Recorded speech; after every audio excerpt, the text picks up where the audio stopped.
Buenas tardes, bienvenidos y bienvenidas a un nuevo café de redacción médica.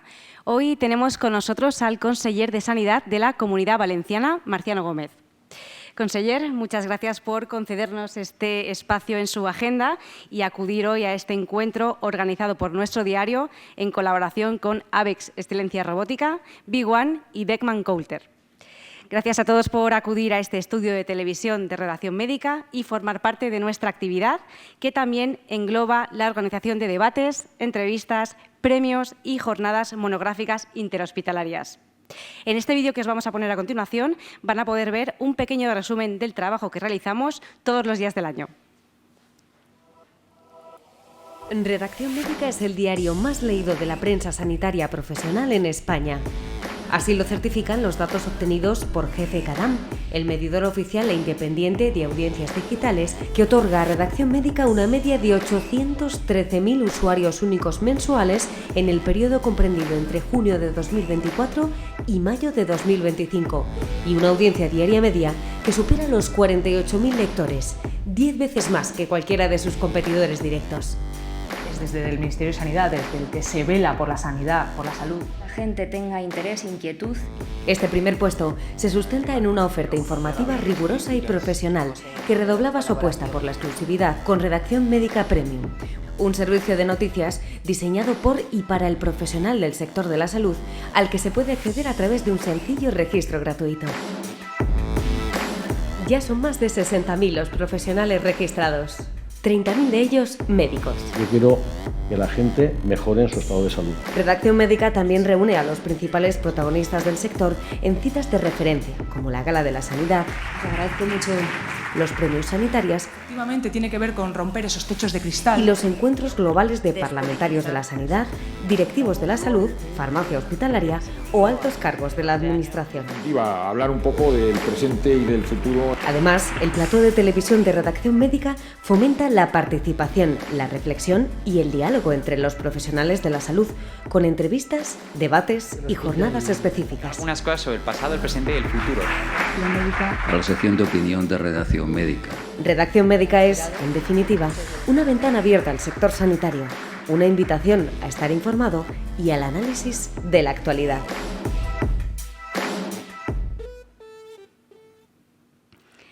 Este café de redacción nos permitirá poner sobre la mesa asuntos clave en la política autonómica de esta región, Comunidad Valenciana, y también conocer de cerca las estrategias que se manejan desde la Consellería en materia de gestión y organización de recursos.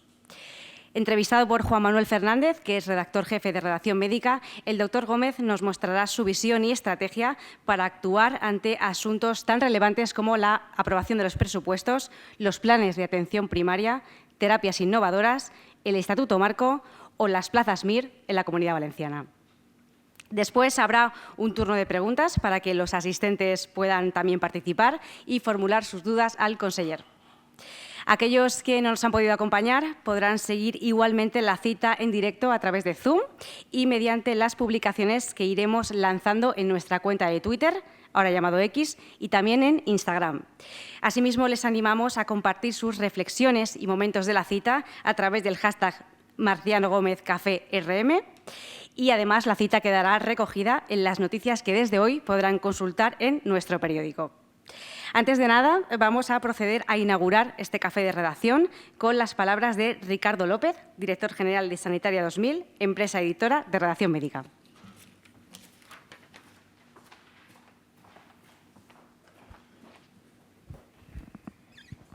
Buenas tardes, querido conseller de Sanidad de la Comunidad Valenciana, doctor Marciano Gómez, queridos representantes de los consejos y colegios profesionales, sociedades científicas, entidades sanitarias de diversa índole, representantes de las empresas patrocinadoras, AVEX Excelencia Robótica, Beckman Coulter y Big One, queridos amigos todos. En primer lugar, quiero dar nuestro más sincero agradecimiento al conseller de Sanidad de la Comunidad Valenciana por acompañarnos hoy y participar en esta actividad de redacción médica.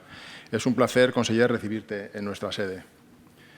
Con esta actividad pretendemos que los máximos responsables de las comunidades autónomas en materia sanitaria puedan compartir los proyectos, las iniciativas o los aspectos punteros que desarrollan en sus respectivos sistemas sanitarios. Y a su vez, este formato de café de redacción permite que de una manera sosegada y en un ambiente cordial se pueda reflexionar sobre los retos pendientes y las posibilidades de mejora del Sistema Nacional de Salud en general y de la sanidad valenciana en particular.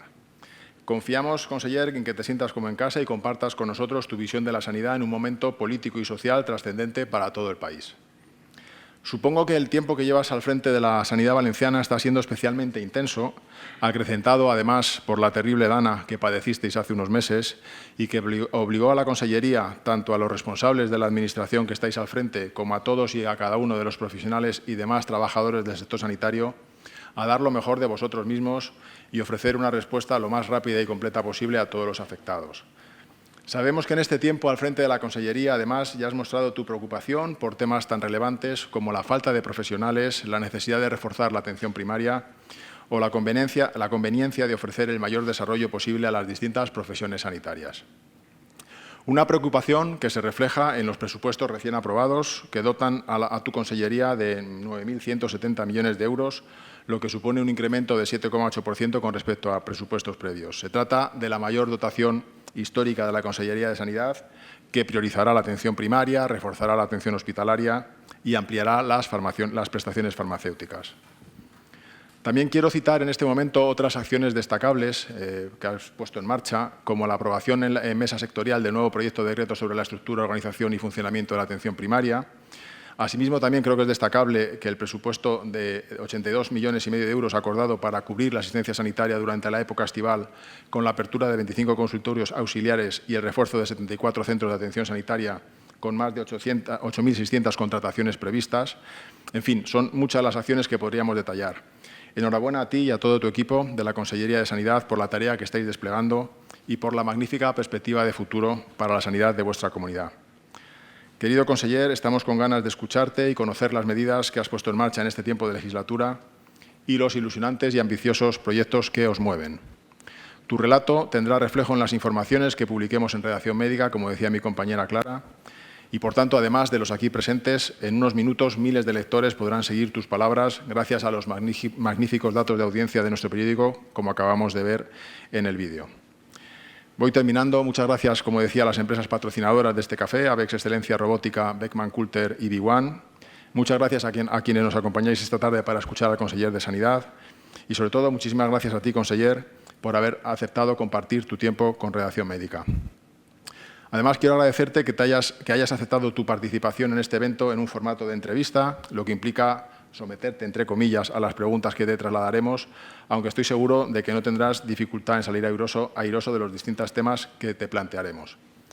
Y lo digo porque somos conscientes de tu amplio conocimiento del sector, gracias a la sólida base que te han proporcionado tus años de labor en el sector sanitario, en el que has ido subiendo peldaños desde tus inicios como médico adjunto, pasando por la jefatura de sección o jefatura de servicio, la dirección de área de gestión clínica y ya fuera del hospital, desempeñando responsabilidades como director general en la Consellería, subsecretario en la Agencia Valenciana y secretario autonómica de la misma. Un periplo que, sin duda, te ha permitido el conocimiento más completo posible del sistema sanitario valenciano. Al llegar al frente de la Consellería, dentro de unos días cumplirás estos 2 primeros años al frente de esta entidad.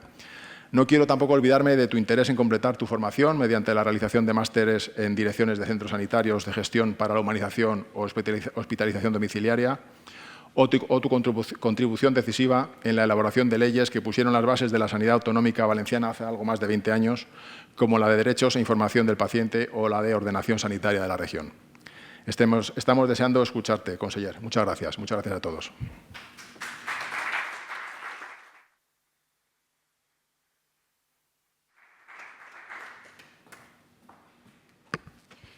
Muy bien, pues es tiempo de escuchar al conseller, así que toma la palabra el encargado de entrevistarle, mi compañero Juan Manuel Fernández.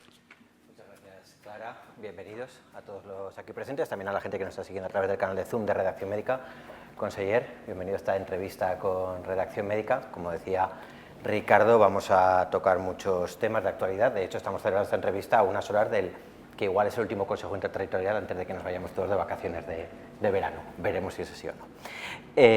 Comencemos. Este julio, como comentaba Ricardo López, se cumplen en apenas unos días 2 años desde que llegó al cargo, Ecuador de legislatura.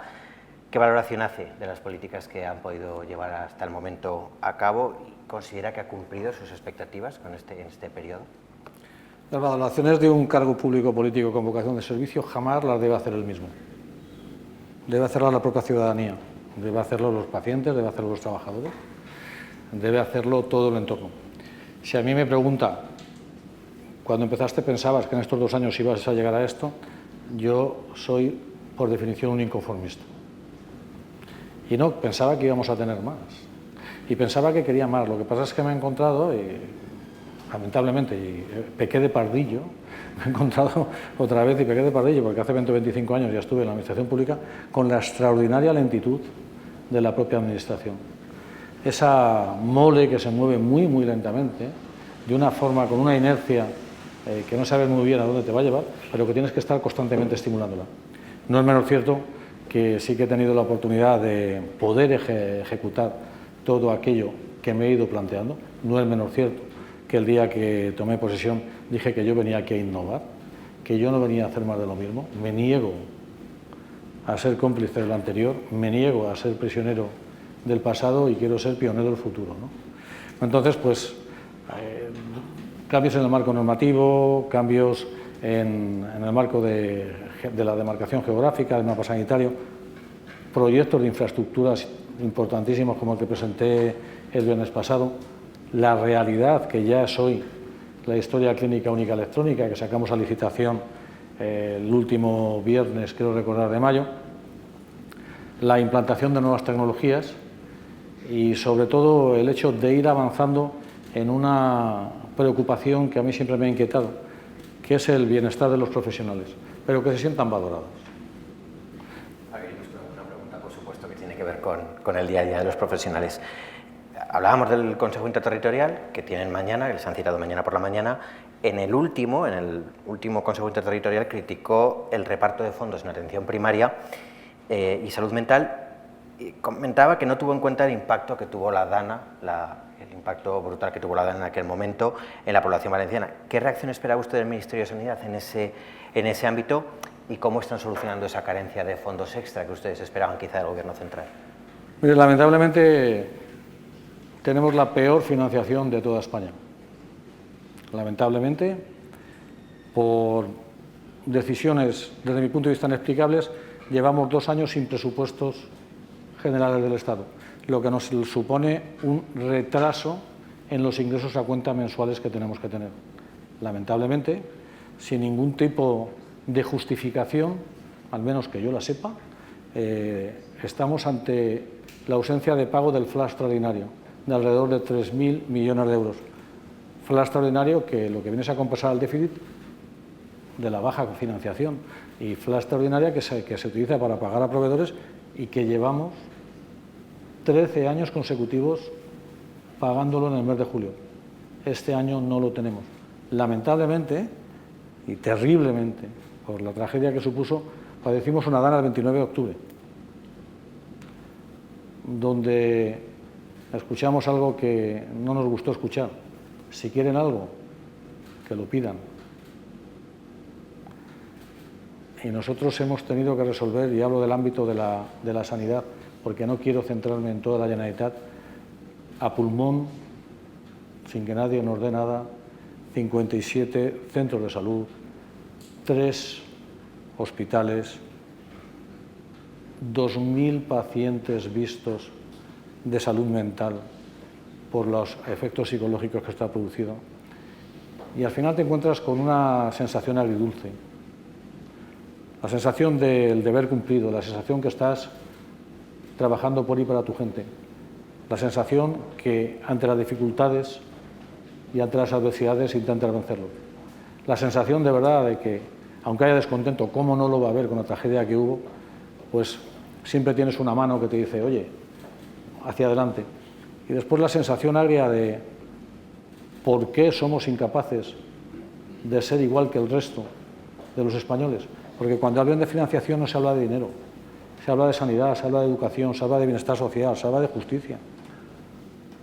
Y esto es un problema que tenemos en la Comunidad Valenciana, que estamos constante y permanentemente reclamándolo. Hemos tenido que hacer un decalaje en el pago de farmacias durante un mes. Yo ayer en la televisión pública valenciana me comprometía públicamente en que el mes que viene, este mes de julio se va a pagar lo de mayo, en que cuando llegue el FLA vamos a pagar el mes que llevamos de decalaje y el mes en curso, en que vamos a pagar los intereses de demora que les puedan generar los productos financieros que tengan que hacer las farmacias para poderse financiar. Pero ¿por qué? Y es lo que a mí me preocupa, es lo que me atribula. ¿Por qué somos incapaces de ser menos que otros ciudadanos de otras comunidades? ¿Por qué somos incapaces, los políticos, de sentarnos y llegar a un acuerdo? ¿Por qué no podemos llegar a un fondo de nivelación transitorio hasta que se decida la financiación? ¿Por qué tienen que sufrir unos ciudadanos menos financiación que la otra cuando la Constitución a todos nos acoge por igual? Esto que ustedes me pueden decir, oiga, esto de política general, ¿no?, de política básica, y usted está aquí con el tema de sanidad. Pues mire, sí, pero es que la sanidad va íntimamente ligada a la financiación. Porque comentaba Ricardo que tenemos el mayor presupuesto de la historia, con 9.170 millones de euros. Por cierto, 1.000 millones de euros más que en el presupuesto del Botanic, del gobierno anterior, hace 2 años. Pero aún así, con avances tecnológicos, con avances terapéuticos, con avances informáticos, y para intentar satisfacer los derechos legítimos de los trabajadores, no tenemos suficiente. Y por supuesto, mientras que esté yo, y lo diré alto y claro, ningún ciudadano de la Comunidad Valenciana tendrá menos tratamiento, tendrá menos terapia génica, tendrá menos avances que el de otra comunidad. De hecho, le quería preguntar por los presupuestos, que por fin ya están aprobados, los de 2025, 9.170 millones, un 7,8% más respecto al año anterior, como comentábamos en la inauguración, a pesar de las estrecheces y de casi esa improvisación contable a la que se ven sometidos por los detalles que comentaba. ¿En qué esperan que ese margen casi un 8% mayor respecto al año anterior les ayude? ¿En qué proyectos creen que van a ser protagonistas de esta financiación? Desde el punto de vista de infraestructuras, el viernes pasado presentamos pues una gran revolución de lo que va a ser la asistencia sanitaria en la ciudad de Valencia, presentando un proyecto del el complejo sanitario Campanar, donde va a ir un hospital, un centro de especialidades, un centro de salud, un centro regional de informática con un CPD, que será uno de los más potentes de España, porque queremos implantar nuestra estrategia digital, que es pionera en este momento. Hay 400 millones de euros de aumento en capítulo 1, en capítulo de personal, que puede parecer ni mucho ni poco, porque es en función de cómo lo redistribuyas y lo que se esté esperando, pero sí que es cierto que está perfectamente presupuestado lo que puede ser algunas estrategias de conciliación familiar en primaria. A partir del 1 de octubre, la jornada ordinaria en atención primaria será de lunes a viernes. Los sábados por la mañana se cubrirán con atención continuada, de tal forma que lo que pretendemos con esto es que se concilie la vida familiar, y el sábado que le correspondía por jornada ordinaria en cómputo anual de horario anual, pues abriremos las tardes correspondientes a lo que sean los sábados, que pueden ser 8 o 9, y entonces aumentaremos también la oferta a los ciudadanos, de tal forma que nuestros compañeros tendrán conciliación familiar y los ciudadanos más oferta para poder reducir las demoras. Tenemos ya la puesta en marcha de la historia clínica única electrónica, la vamos a licitar.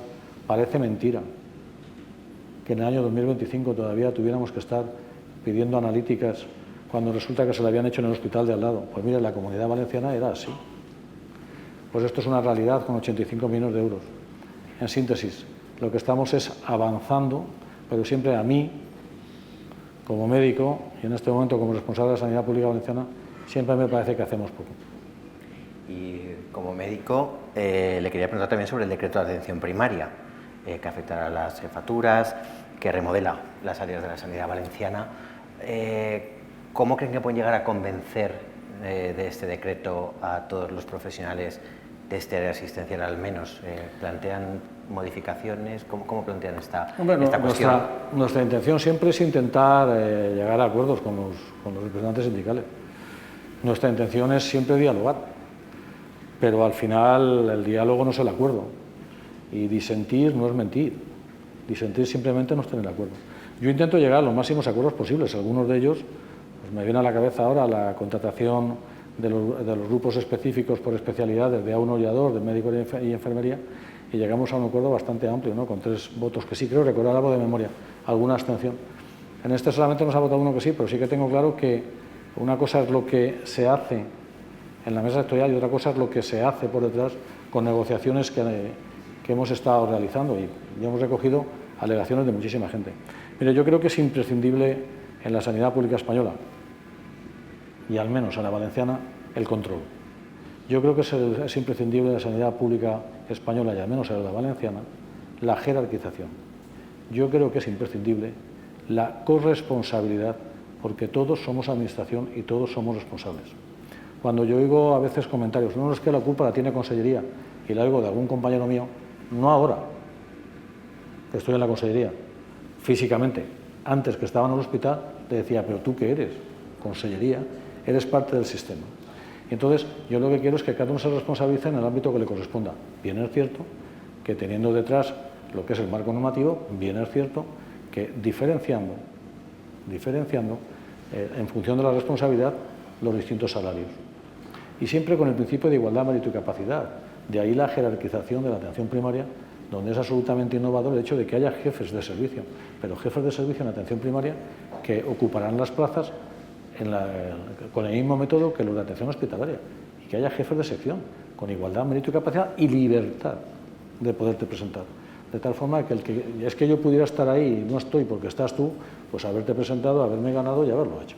Pero evidentemente también buscando una responsabilidad continua y constante.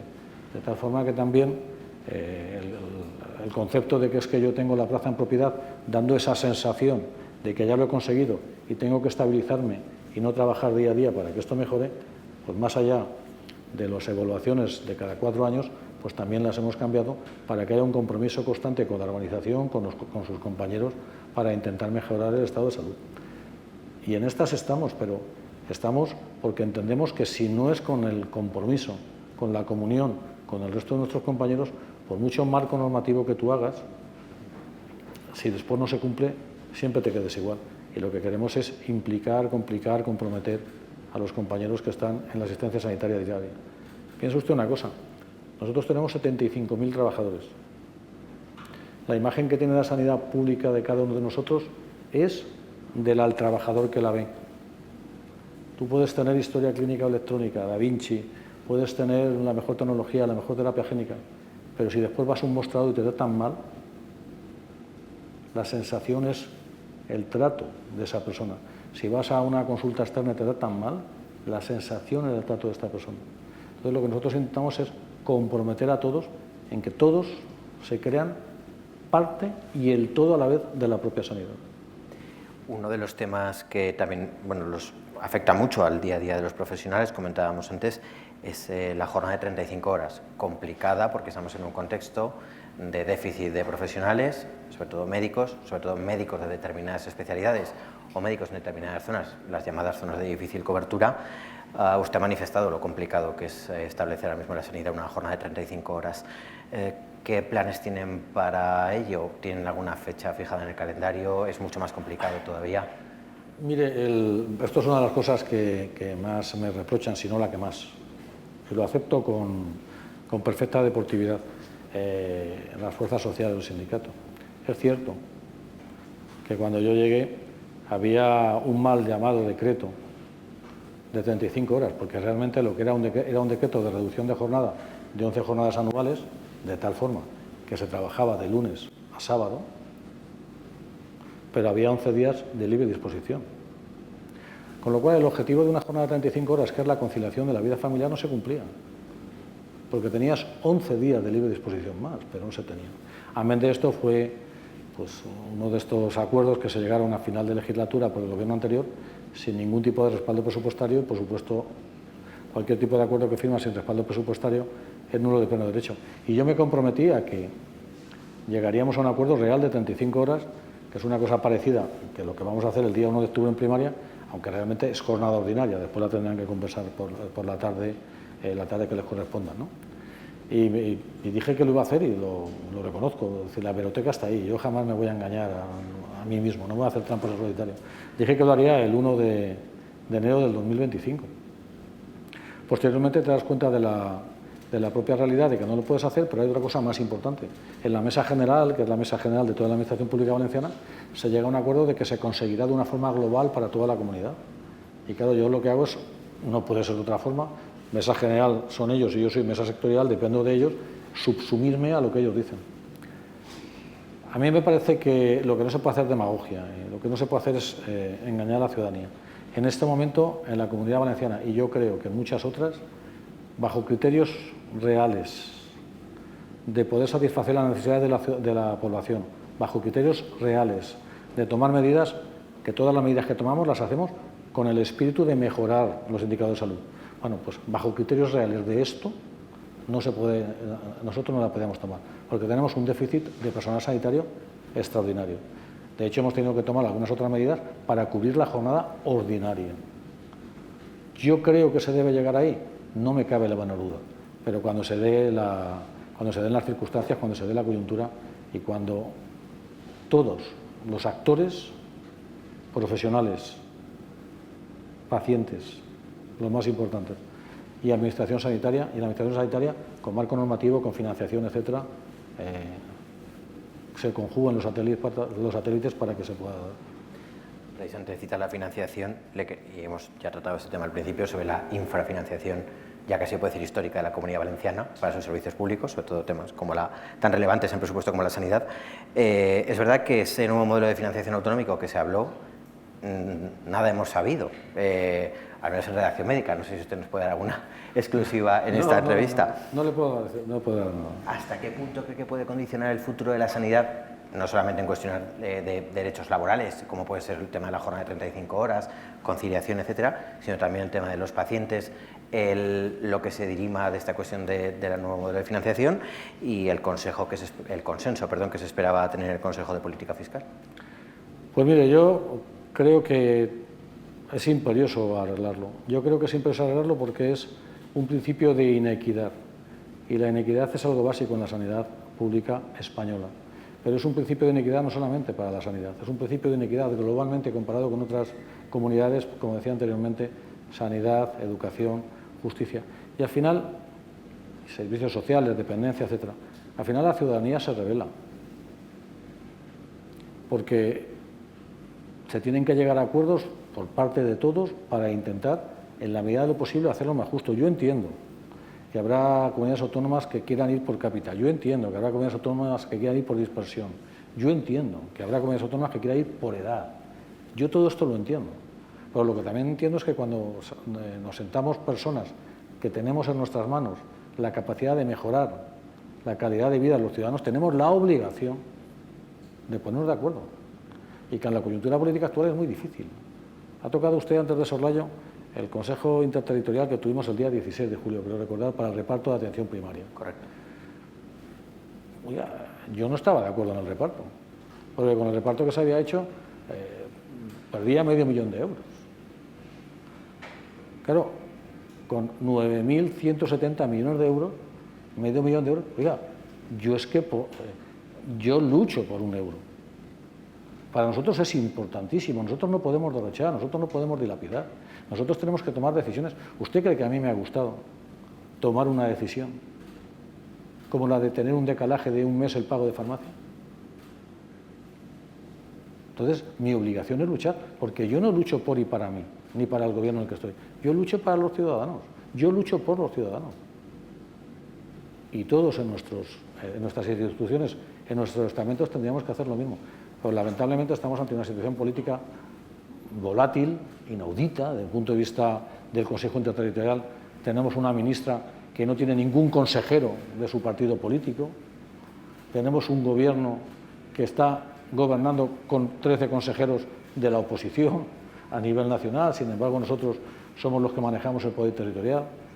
Estamos en una situación, desde mi punto de vista, donde yo echo de menos el diálogo, pero el diálogo real, no el diálogo de llegar al Consejo y que te digan lo que ya está hecho, ¿no? O que te metas en el Consejo Interterritorial y estando en la mitad del Consejo veas en el móvil que ya han hecho declaraciones con lo que va a pasar.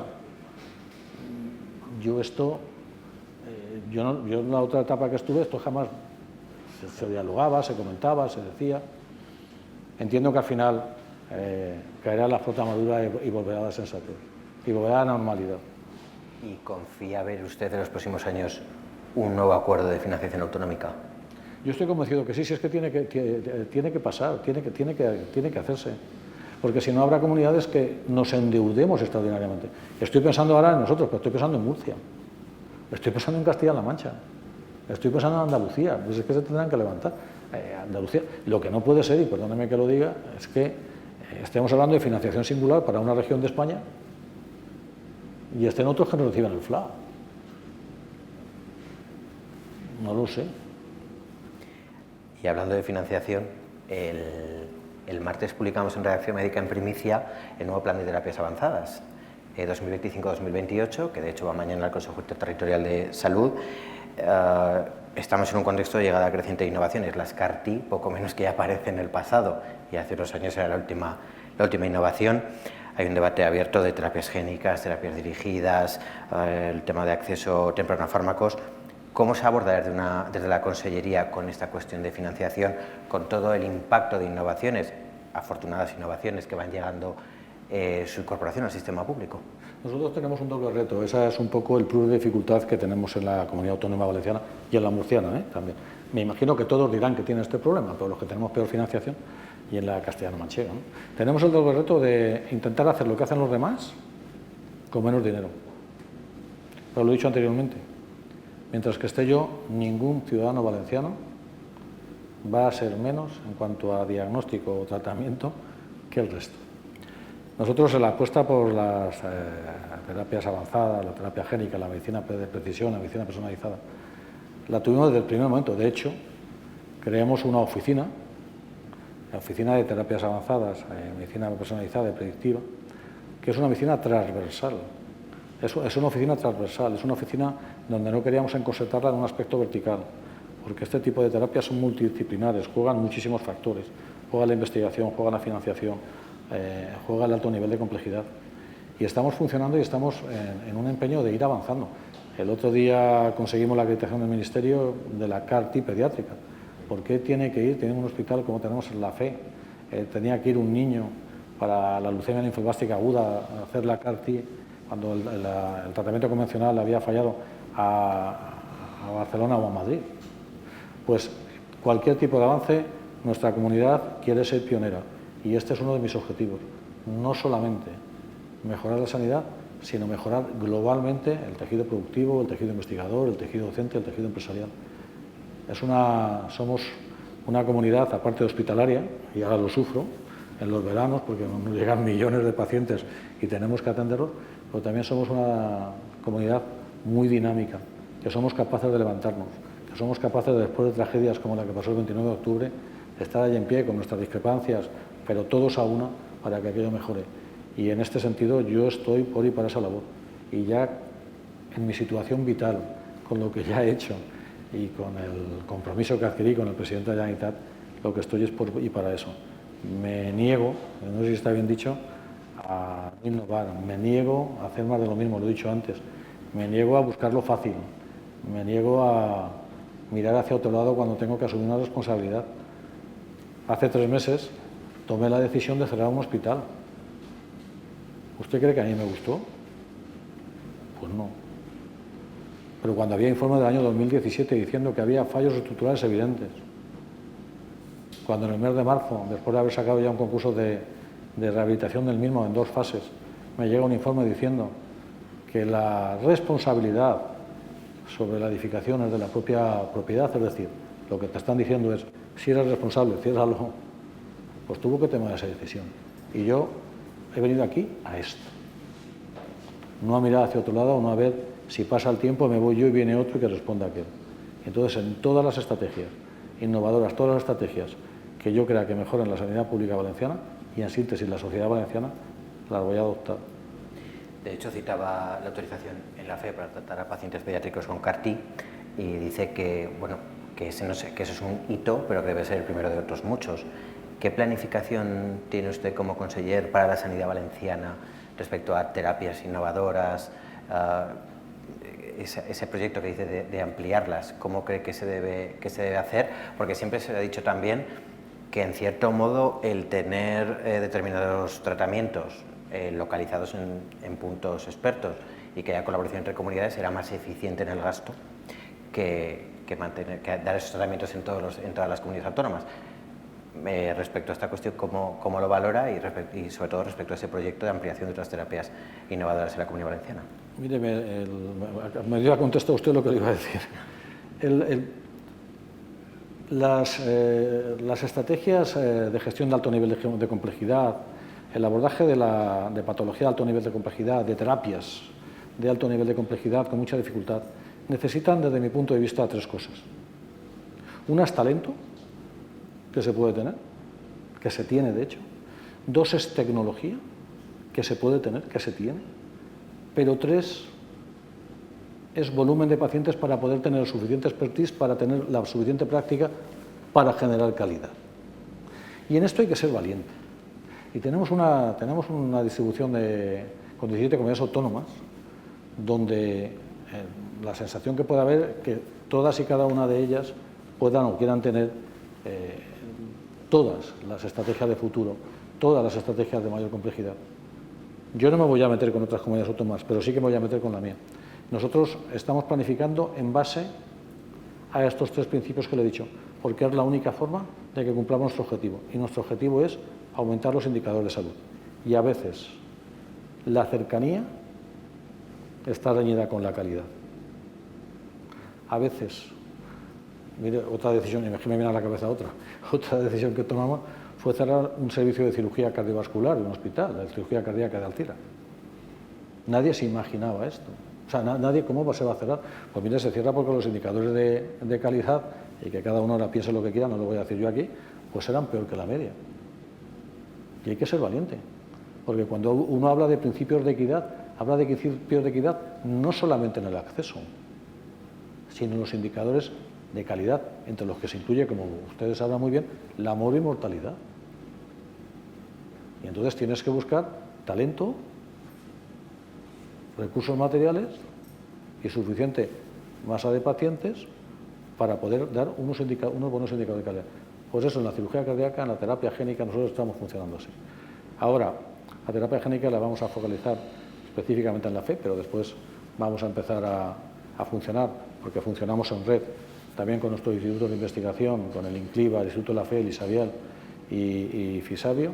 Lo que vamos a intentar generar, transmitir el conocimiento para que posteriormente otro foco en Valencia, en la comunidad, que será el Hospital Dr. Balmis, cuando tengamos, si se nos desborda la fe, potenciaremos el Balmis.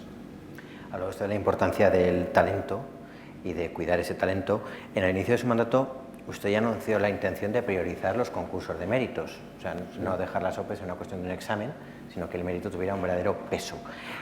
Por cierto, una posición que luego otras muchas comunidades, quizá acuciadas por la circunstancia de sus plantillas y la inestabilidad de estas, también han adoptado.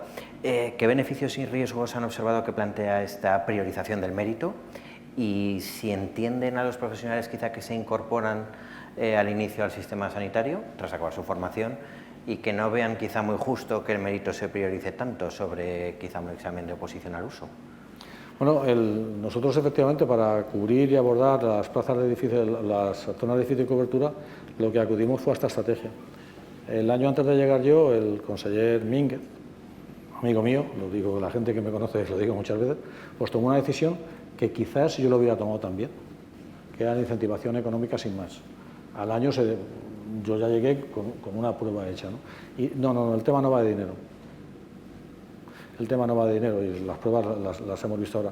El tema va de otro tipo de incentivación académica, donde les puedas puntuar el triple a las personas que vayan ahí, tanto para carrera profesional como para bolsa, de incentivación laboral, que también incluye esta, de incentivación asistencial. Un señor que está en un hospital comarcal y que es un cardiólogo experto en hemodinámica, y estoy hablando de un caso concreto, puede ir y va una vez a la semana al hospital de referencia a hacer hemodinámica, pues por supuesto que sí. Así él también puede vertir lo que él ha aprendido. Y después el hecho de poder tener concursos de méritos, de tal forma que después la única condición que se le pone es que después esté 3 años en el sitio la persona que lo ha ganado. Vamos a sacar ahora el primer concurso de méritos, lo vamos a sacar ahora antes de que acabe el año, porque hasta que no acabemos la OPE, por cierto, que empezamos en el 2016, pues no lo podemos hacer. Pero es más, yo no adelanto nada, lo que pasa es que a veces las normas no se leen mucho, pero en la Ley 5/2025, nosotros de la Comunidad Valenciana establecimos la posibilidad de que sin difícil cobertura haya profesionales que por concurso de méritos puedan acceder. Es decir, que un señor pueda estar en un hospital con un tipo de especialidad, con una plaza específica, y que se vaya por concurso de méritos y la gane. Si ustedes, y esto lo digo alto y claro, los médicos somos los únicos que hacemos 2 oposiciones para acceder con plaza en propiedad, con plaza fija, que se dice vulgarmente, al sistema estatutario y otros al sistema funcionario. Hacemos el MIR, nada fácil, por cierto.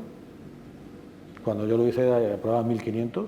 Ahora tenían que aprobar todos, porque nos faltan. Y fíjese, y ya se lo acabo de decir, todos. Y la prueba evidente es que este año se han cubierto todas las plazas porque se ha quitado la nota de corte. Pero en tanto en cuanto haya plazas sin cubrir, deberíamos tener la capacidad para poder formar a más especialistas. Y yo me ofrezco a formarlos y a pagarlos, porque es la comunidad autónoma la que lo hace. Pero para eso es imprescindible que se flexibilicen las normas de las unidades docentes. Bueno, pues le decía que por ley hemos sacado que pueda haber compañeros nuestros que con 30, 35 años puedan adquirir la plaza en propiedad por concurso de méritos. Evidentemente, para esto lo que tienes que hacer son baremos específicos para este tipo de circunstancias, porque si te vas al baremo tipo del concurso de traslado te puedes encontrar pues lo que te pasa con el traslado, que lo que se prime sea exclusivamente la edad, el tiempo trabajado, y no vayas a lo que tú vas buscando, que es el compromiso, que es la superespecialización, que es el expertise, que es el talento.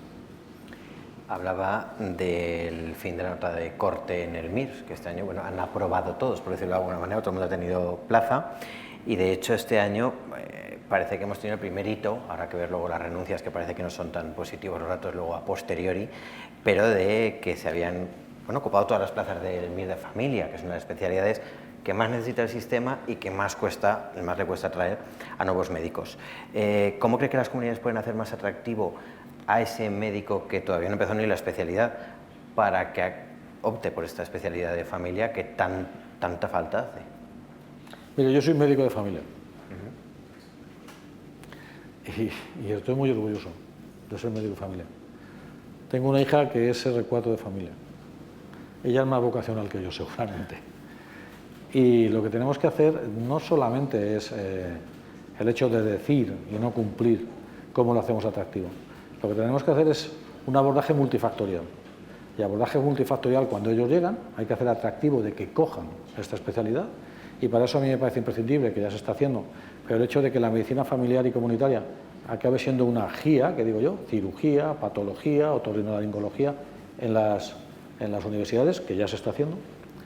En segundo lugar, el hecho de quitar ese estigma de que siempre son las últimas, que no es verdad, porque hay algunas que son las últimas, y quitar ese estigma de que se quedan sin cubrir. Evidentemente, usted se plantea cualquier GIA con 2.200 plazas, seguramente se quedarían sin cubrir. Esta sería la primera parte de forma de acceso. En el momento que ya están con la residencia, haciéndole seductora el rotatorio, ¿no?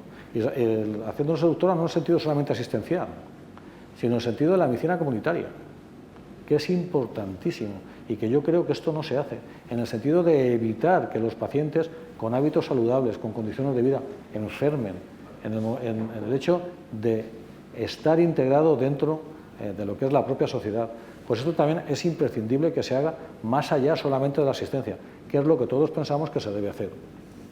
En tercer lugar, cuando están acabando, el hecho de fidelizar las plazas. Nosotros los fidelizamos de 1 a 3 años. Este año no ha hecho falta fidelizarlos, no nos hace falta, porque tenemos muchas plazas vacantes y no las vamos a cubrir todas, con lo cual lo de la fidelización Está puesto en una ley también, pero no deja de ser un eufemismo cuando tengo que hacer vacante. Y en el momento que están ahí, haciéndose atractiva. Y mire, todo el mundo pensamos, quizás yo ya soy muy mayor, pero todo el mundo pensamos que solo se puede hacer atractivas las cosas con dinero. Pues mire, yo creo que no. Yo creo que no.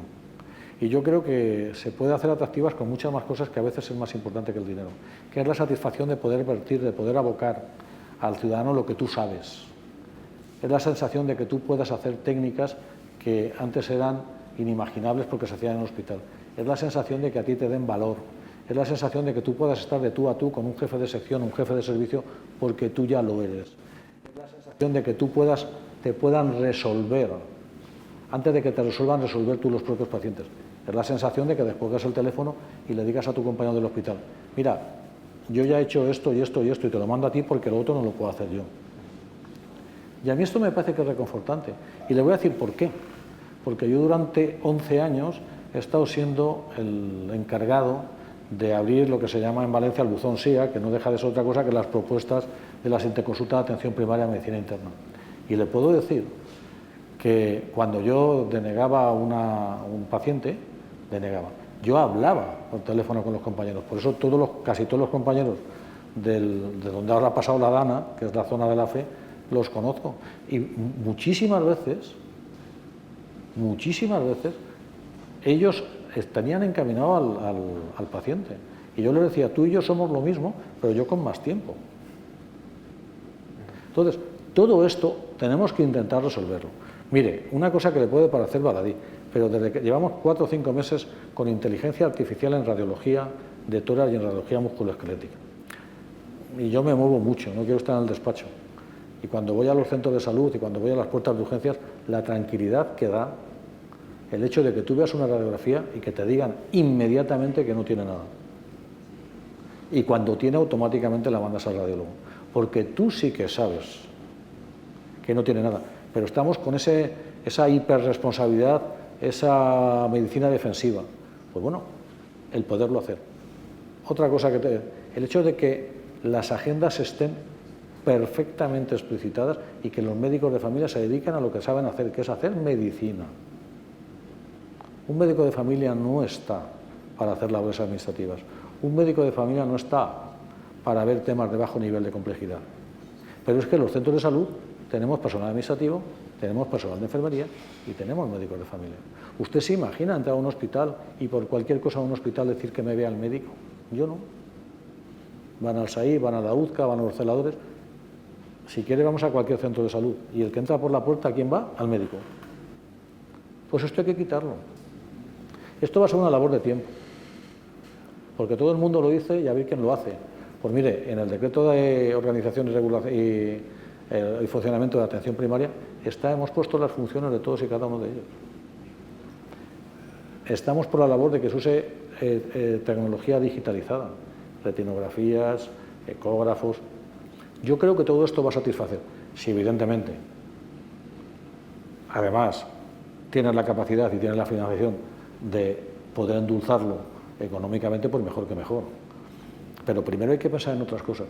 No todo se arregla con dinero, insisto. Mire, hace 3 años en la Comunidad Valenciana aumentaron 6.000 personas. No 6.000 médicos, 6.000 personas. Casi 250 millones de euros. Mire, esto para salir a hombros. Pues hoy sigue haciendo falta personal. ¿Por qué? Porque está mal redistribuido, porque la organización no funciona. El paradigma en gestión de que cuando algo no funciona se arregla con más personal y dinero, yo creo que no es verdad. Cuando algo no funciona te tienes que plantear por qué. Cambia el modelo organizativo y si después de cambiarlo sigue sin funcionar, seguramente sea eso. Pero no vayas a lo fácil, porque lo fácil se engorda, se inflaciona y al final acabas generando un problema mayor que el que tenías anteriormente. Esta reestructuración de primaria para agilizarla y lo que decía, ¿no? Pues que no es tan médico-centrista, quizá, como comentaba usted, ¿eso cree que necesita de un pacto de todas las comunidades para que esa redistribución de competencias sea homóloga en el SNS?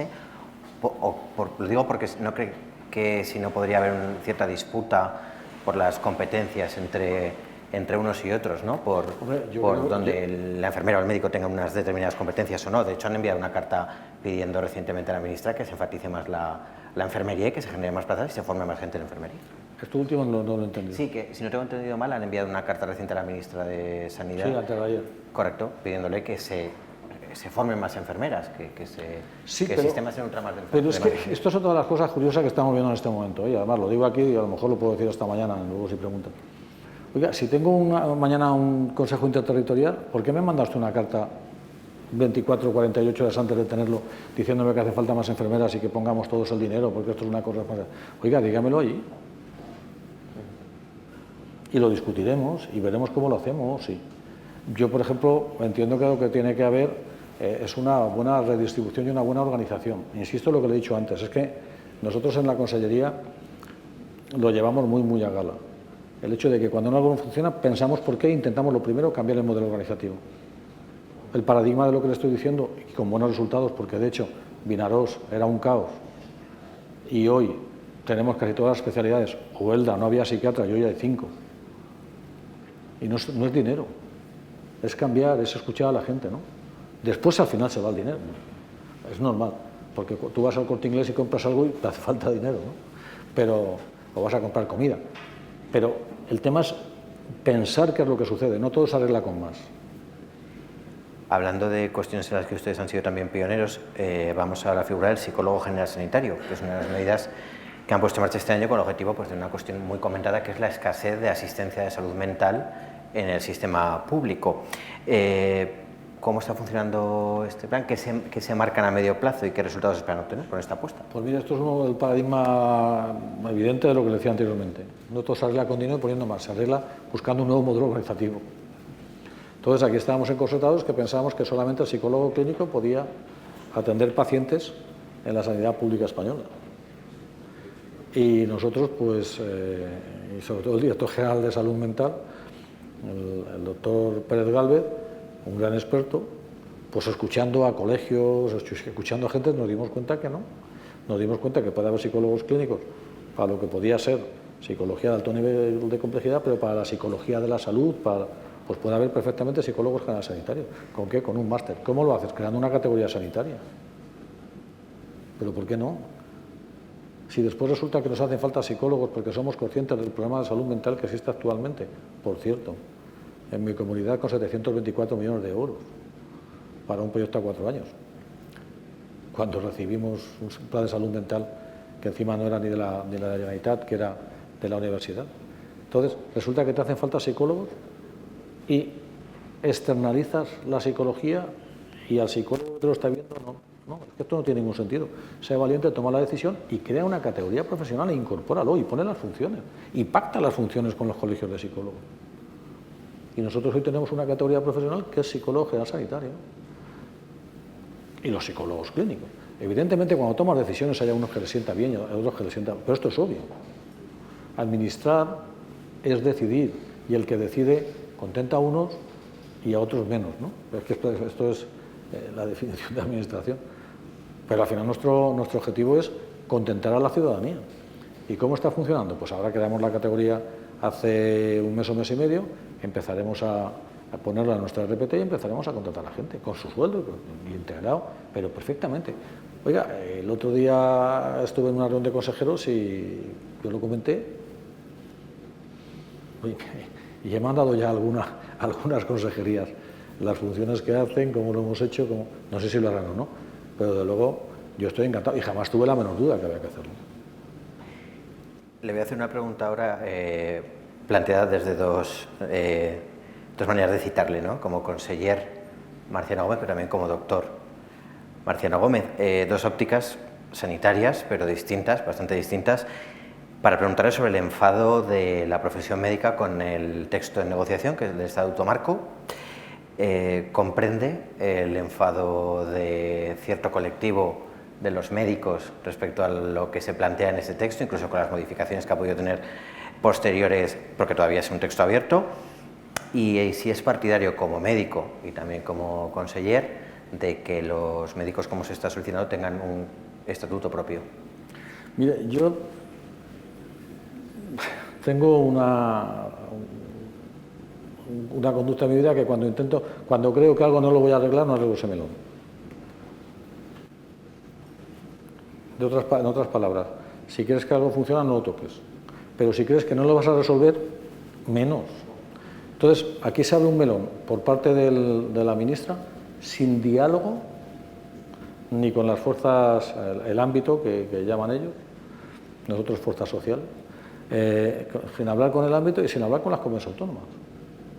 Y se empiezan a decir una serie de cosas que chirrían, que si las guardias así, que yo es que no quiero meterme específicamente en el tema.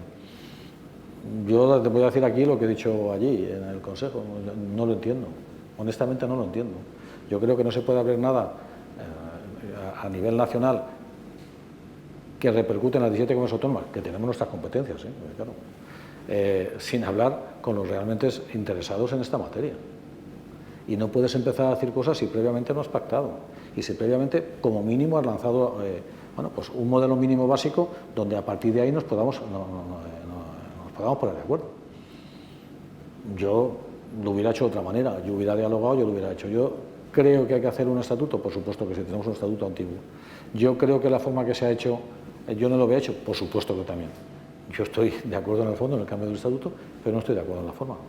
Sorprendentemente, pues el otro día salimos del Consejo Interterritorial y vimos un tuit donde dice que algunos consejeros habíamos dicho, yo no estaba en ese consejo, si se dijo esto, ¿no?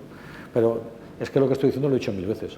Para mí hay cosas que es imprescindible dialogarlas, nunca imponerlas, y menos si no tiene las transferencias y por ende no tiene la responsabilidad de los perjuicios que pueda suponer esto.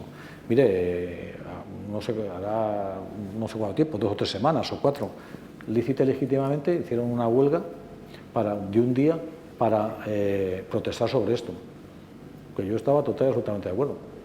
La hacen contra el Ministerio, pero ¿saben quién sufrió esa huelga? ¿Sabes quién sufrió la suspensión de quirófano, de consultas externas? Que lícita y legítimamente hacen. Pues los ciudadanos de la Comunidad Valenciana, o los ciudadanos de Baleares, o los ciudadanos de Murcia. Entonces, si tú vas a tomar decisiones que afectan a comunidades autónomas por el modelo de salud que nos hemos dado, lo normal es que lo hables, lo normal es que lo pactes. Yo entiendo que tengas que hablar con el ámbito, pero pactarlo con nosotros. Entonces, por resumir, ¿estoy de acuerdo en que hay que hacer el estatuto? Sí. En el fondo sí, en la forma no. Bien, pues ahora tenemos un turno de preguntas para las personas que nos acompañan aquí en el plato de redacción médica. Así que, bueno, si les parece, comenzamos. Vayan pidiendo turno. ¿Sí? Perfecto. ¿Qué tal? Buenas tardes, conseller. Hola. Soy Juan López Cazorla, director de NAVEX, y personalmente le agradezco sea tan asequible en este tipo de foros que como decía Ricardo, no son tan cómodos. Mi pregunta tiene que estar relacionada con la innovación tecnológica en el ámbito hospitalario. Hace ya unos años la Comunidad Valenciana apostó por la implantación de programas de cirugía robótica y quería pedirle su opinión sobre la evolución de estos programas, sobre los beneficios que cree que aporta al paciente, sobre todo, profesionales sanitarios, sistemas de salud, y su visión de futuro sobre este tipo de programas. Muchas gracias. A usted. Jamás se puede estar en contra de tecnología, sería zafio. Evidentemente que los resultados que tenemos son resultados buenos en tanto en cuanto calidad, pero todo hay que organizarlo, lo decía anteriormente. A mí me parece importante dónde y cómo lo pones. Y estamos elaborando, y antes me han cogido ahí y me han preguntado por el secretario autonómico de planificación, ya les avanzo, que estamos avanzando un plan estratégico para la implantación de tecnología robótica. Porque nos parece que, aparte que no puedes ir en contra de los tiempos, que tienes que tomar soluciones del siglo XXI a problemas del siglo XXI, nos parece importantísimo el hecho del aumento de calidad que estamos teniendo a los pacientes que se operan con tecnología robótica y sobre todo, y no quiero hablar de unas especialidades y otras, pero en algunas técnicas y en algunas especialidades como muy complejas, ¿no? Como muy específicas. Nosotros vamos a avanzar en esta línea, pero de una forma organizada, de una forma controlada. No todos los hospitales pueden tener de todo. Yo sé que esto es disonante con algunos compañeros, porque y permítame que haga otra reflexión, la grandeza del MIR, mejor programa de formación sanitaria especializada de Europa, es que dispersa el conocimiento. un señor que se forma en un hospital como La Paz y después va a otro hospital, que no voy a decir, pero de menor complejidad, ese conocimiento él lo tiene y él quiere explotarlo. Es lo que antes decía en primaria. Yo sé hacerlo. Deme usted las herramientas, porque eso lo tengo que mandar a otro. Pero hay algunas técnicas donde tiene que haber una masa crítica que se puedan hacer.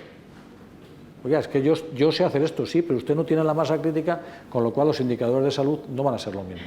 Entonces, respondiendo a su pregunta, estamos encantados, creo que ha aumentado la calidad de vida de los indicadores de salud y estamos, igual que el Plan Estratégico de Transformación Digital, estamos elaborando, junto con la Dirección General Económica y de Infraestructuras y la Secretaría Autonómica y la Dirección General, un plan estratégico de robotización de la sanidad pública valenciana. Bien, ¿alguna?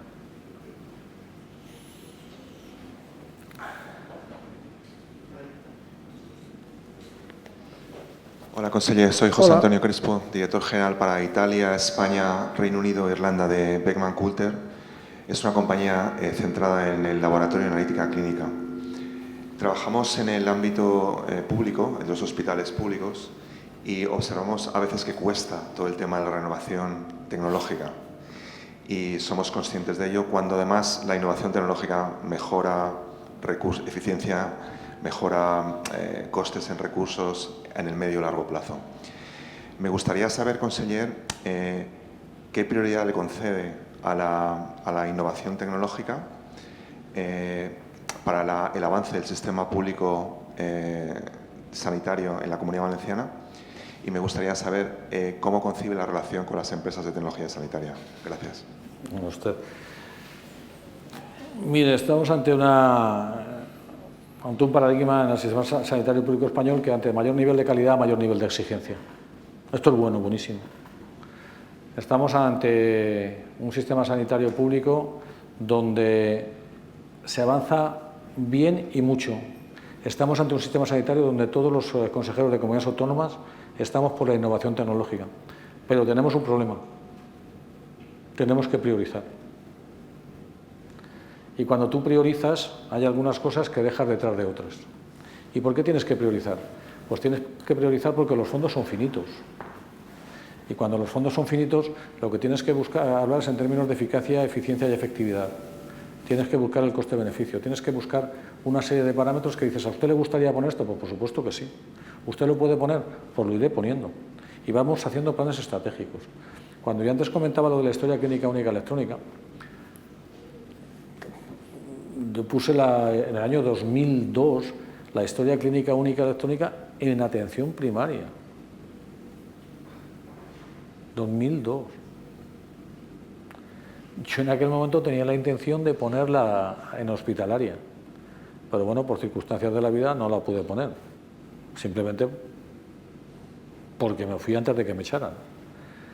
Y bueno, pues han pasado del 2004 al 25, pues 21 años.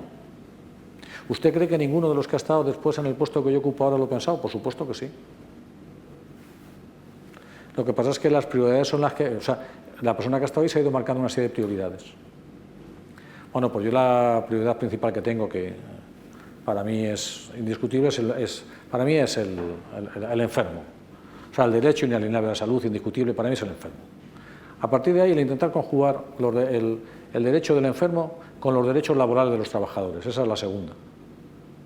Y la tercera es la digitalización, la estrategia en la e-salud, que se llama, y la innovación. Pero no innovación solamente tecnológica, sino en terapias, en medicina predictiva. Yo tengo una oficina de inteligencia artificial, también. No hay ninguna consejería, seguro, que tenga específicamente eso. Entonces, ¿cómo lo veo? Yo lo que veo es que en el momento que priorizas, lo vas escalando y cuando lo puedes hacer, accedes. Yo estoy por la labor de innovar, por supuesto que sí. Pero en este momento, y quiero que usted lo entienda y lo ajuste en sus justos términos, cuando he tenido que hacer un decalaje en el pago de las farmacias, pues como usted comprenderá, en este momento tengo otras prioridades. Las tengo ahí, claro que sí. Y nosotros tenemos una relación, el doctor Valdivieso y yo estamos en la misma planta. Tenemos la misma sala de espera. y tenemos a muchísima gente que está ahí, y yo, claro, la secretaria está fulano, y me lo pasan y yo salgo y no sé si os va el doctor Valdivieso o a mí, con Pedro López en la Quinta igual.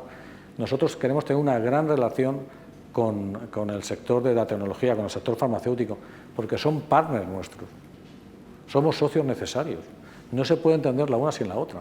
Seguramente su empresa no se podía entender sin la sanidad, pero es que la sanidad no se puede entender sin su empresa. Entonces lo que hay que hacer es elevar el tiro, tener altura de miras y llegar a decir, oye, adelante, vamos todos de la mano, pero tú entiendes lo que me pasa, yo entenderé lo que te pasa a ti.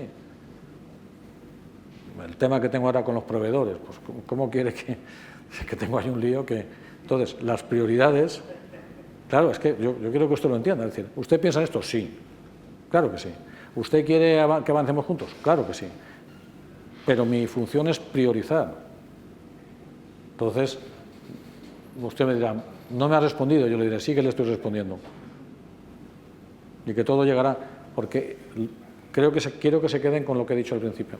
Ningún valenciano va a tener menos que ningún otro ciudadano de otra comunidad.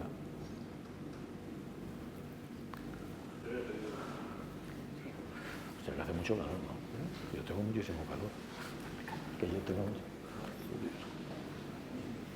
Buenas tardes. Soy Cristina García Medinilla de Big One, que es una compañía centrada en cáncer y que sobre todo estamos enfocados en acortar los tiempos desde el laboratorio hasta que llega el paciente, en el firme convencimiento de que para producir avances en cáncer es necesario ser uno contra el cáncer. Y entonces en ese sentido va mi pregunta, y es ¿qué podemos hacer los distintos agentes? ¿Cómo podemos colaborar, tanto profesionales sanitarios como administración, como industria farmacéutica, para ser unos contra el cáncer y producir los avances que los pacientes necesitan?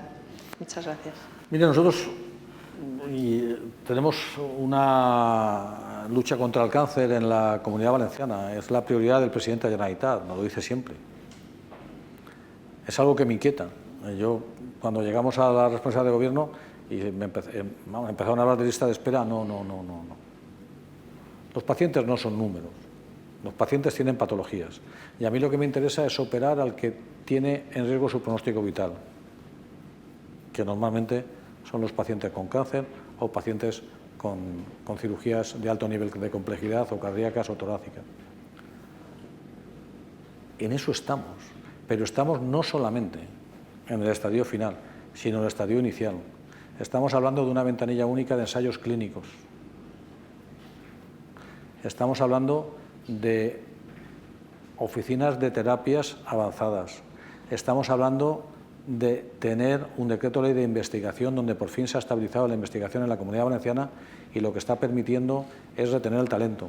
Estamos hablando de hablar con empresas y algunos de los que están ustedes hoy por aquí, yo he hablado con ellos y ahora voy a procurar no mirarlos porque si no me descubriré, para ofrecer lo que son nuestros pacientes con sus tecnologías, con nuestros investigadores, con nuestros médicos, para que vayamos todos a una en beneficio del propio ciudadano, pero para el cáncer, para la ELA y para todo. Esta es la labor de una Consejería de Sanidad. La labor de una Consejería de Sanidad no solamente es prestar salud, es prestar salud, evitar enfermedad, favorecer la investigación, favorecer los recursos y las estrategias con los proveedores en buena lid. Aquí no hay buenos ni malos, públicos y privados. Aquí todos estamos en busca de lo mismo, que es la mejora. Ustedes desde su campo y nosotros desde el nuestro. Pero nos tenemos que ver como cómplices necesarios. Tenemos que comulgar con lo mismo, porque todos trabajamos para mejorar la salud. Y en mí, y algunos de los que están por aquí, voy a procurar no volver la cabeza, saben que tienen un aliado. Somos, lo repetiré otra vez, socios necesarios. Bueno, consejero, soy Óscar Castro, presidente del Consejo de Dentistas de España. Por ende, soy médico de familia y médico estomatólogo y trabajando en un centro de salud, o sea que sé perfectamente. Me ha encantado lo que estás diciendo, lo que está diciendo. No, háblame de tú, me encuentro más cómodo. Bueno, me ha encantado y además me he quedado con ciertas palabras como pionero, el paciente como centro de esto, y entonces yo voy a hablar desde la profesión, he hablado de la industria, he hablado todo, pero voy a hablar desde la profesión sanitaria en conjunto, que son los dentistas. Y los dentistas, en 2 ocasiones ya me he dirigido a la Consejería de la Comunidad Valenciana con el tema de las especialidades. España es el único país de Europa que no tiene especialidades en odontología, y lo que nos encontramos es que el decreto de especialidades nos pide 7 informes positivos por parte de consejerías de sanidad. Somos 17 comunidades autónomas y cada uno pues, funcionando de una forma. Desde aquí le hago la petición pública de la necesidad de que la odontología cuente con el apoyo de la Comunidad Valenciana para conseguir calidad asistencial, que después de todo es lo que estamos hablando, y por lo tanto, como esto no tiene ningún coste económico, simplemente es creer en lo que estamos haciendo, que es mejorar, como digo, la calidad asistencial, le pido su firma y el apoyo aquí públicamente para que existan especialidades en odontología. Gracias. Mire, yo en el tema de las especialidades, yo soy un enamorado del alto nivel de especialización, pero con polivalencia. Porque cuando me explicaré. Cuando se generan súper especialistas, la gestión es muy difícil. Entonces, cuando alguien habla de que quiere hacer una especialidad, yo le digo, ¿cómo, por qué y para qué? ¿No? ¿Cómo, por qué y para qué? Porque de entrada todo nos suena bien la música. Pero después, no es el caso de los dentistas, pero si después fuera en el caso de la gestión pública española, de la gestión sanitaria pública española, es muy difícil gestionar subespecialistas. Muy difícil. Pero es más, es que creo que con el sistema que nos hemos dado, puede hasta inclusive en algunos momentos ser clarísimamente ineficientes o generar algún tipo de riesgo. Imagínese que hay un de guardia de traumatología, un superespecialista de mano y un superespecialista, no sé, de pie. Y llega un politraumatizado. Entonces, lo que hay que hacer es tener superespecialistas, pero con polivalencia globalmente. Y después, insisto, qué, cómo y para qué. Usted me habla de la odontología. Te voy a tutear, no por falta de respeto, sino por vocación de confianza. Vamos. Me habla de la odontología. Yo creo que la odontología tiene que haber algunas especialidades.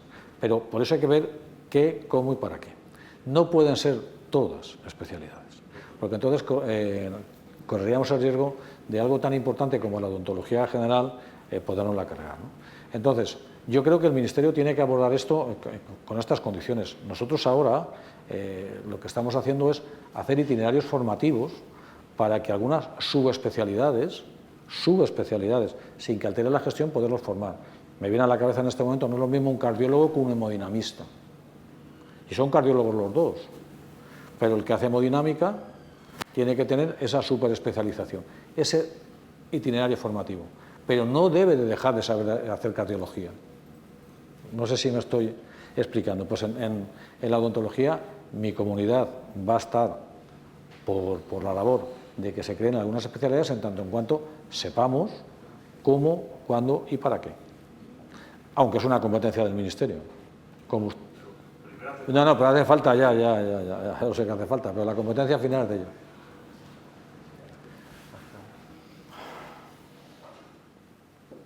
Buenas tardes. Me llamo José Luis Pardo, soy médico de familia y vengo un poco como representante de Semergen, la Sociedad Científica de Médicos de Familia, lo digo para las personas que a lo mejor no nos conocen, de la Comunidad Valenciana. Y bueno, era hacer dos peticiones. Una que, bueno, sobre formación continuada y la otra sobre investigación en atención primaria. Nuestra sociedad científica, naturalmente, sus intereses ya lo definen como tales, es la formación y la investigación. Abogamos porque modificar un poco la tradicional peso de la formación continuada de los profesionales sanitarios, que ha recaído mucho en la industria, y no lo estoy criticando, pero mi petición sería hacia el fomento de esta formación en el Sistema Nacional de Salud, en este caso, en nuestra Comunidad Valenciana, y nos ofrecemos para colaborar con vosotros. Y la segunda sería en la investigación, en mi ámbito, que es el de atención primaria. nos gustaría que aquellos médicos que se señalen y se comprometan en un proyecto de investigación tuvieran cierto tiempo a la semana o al mes, etcétera, como se determinara, para dicha investigación en horario laboral y que las publicaciones que generasen tuviesen un reconocimiento en su currículum y en sus méritos, que les sirvieran en el futuro, con lo cual crearíamos un estímulo para fomentar esa investigación que ya es bastante importante, que ya se generan cientos de artículos en nuestro país en atención primaria, pero creo que sería muy positivo para todos. Gracias. Pues estoy de acuerdo con usted, no puede ser de otra forma, ¿no? Estoy de acuerdo. Efectivamente, la docencia recae especialmente, y digo bien, aunque no debería ser así, especialmente nos recae parcialmente sobre la industria. Nosotros sí que tenemos una escuela valenciana, sí que tenemos unos programas para impartir docencia, pero no le oculto que a veces nos es dificultoso el hecho de poder encontrar sustituto para que se vaya a formar la persona que está. En tanto en cuanto no haya suficiente personal, todo va concatenado. Con respecto a la investigación, yo te quiero decir que tengo entre manos hacer un decreto para un médico y enfermero investigador. De hecho, ya lo hemos aprobado por ley la categoría profesional, porque a mí me parece extraordinariamente importante el hecho de la investigación. La investigación es la que nos va a generar hoy el bienestar del futuro de mañana. Y esto tenemos que cuidarlo. Da la sensación que la investigación muchas veces es solamente lo que ves en el CENIO o ves en el CSIC. No, la investigación también es cosas como mucho más reales, mucho más cercanas. Sí que es cierto también que hay que hacer una investigación translacional, pero todo esto se hace en otros ámbitos. Yo creo que lo debemos fomentar, yo creo que lo debemos hacer y, por supuesto, que todos los artículos, las publicaciones que salgan, deben contar.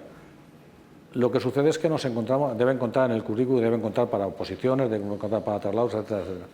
Sí que es cierto que cada vez tendremos que ir seleccionando lo que vamos metiendo. El otro día alguien me decía, y la verdad es que yo no sabía ni lo que era, y hablando de las OPEs que hemos tenido ahora, que hemos movilizado algunas decenas de miles de personas, porque hemos tenido, aunque me vaya de tema, pero ahora 16, 17, 18, 19, la 2021 y la 2021. Es decir, hemos tenido 7 OPEs, las hemos tenido que resolver ahora. Y claro, cuando hablas de decenas de miles de personas que le tienes que contar el currículum, y voy a lo de las publicaciones, el otro día me decía, es que nos hemos encontrado gente que nos ha metido el certificado de experto en Lotus 1, 2, 3, y yo no sabía lo que era eso. Y el Lotus 1, 2, 3 es un programa informático del año 91. Yo es que no sabía lo que era. Entonces, esto es lo que se trata un poco de que lo vayamos actualizando. Entonces, por supuesto, y esto también habrá que dar una vuelta. No podemos tener un currículum de por vida, es decir, a lo mejor el currículum, y digo otra cosa, pues solamente puede valer lo publicado hasta las 2 últimas convocatorias, por ejemplo, por el 2015, porque si no todo esto es eterno, ¿no? Y no deja de ser papel o deja de ser dificultad.